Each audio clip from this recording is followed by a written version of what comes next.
बिस्मिल्लाहिर्रहमानिर्रहीम अस्सलाम वालेकुम वरहमतुल्लाहि वबरकातुहू। आज हम बना रहे हैं बेसन वाले चिप्स। मैंने 500 ग्राम आलू लिए हैं और इनको काट लिए है। इनमें half tea spoon chaat masala डालेंगे, हाफ़ टी स्पून कुटी हुई लाल मिर्च, नमक हस्बे ज़ायका। इनको मिक्स करेंगे। इनमें 3 टेबल स्पून बेसन डालेंगे और मिक्स करेंगे।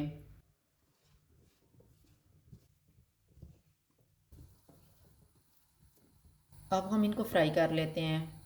ऑयल को मैंने गर्म होने के लिए रखा हुआ था। चूल्हा मैंने लो टू मीडियम रखा हुआ है।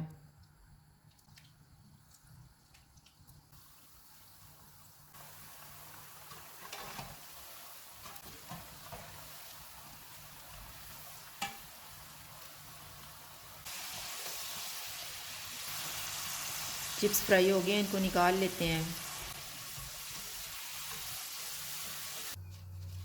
इसी तरह से हम बाकी भी फ्राई कर लेंगे।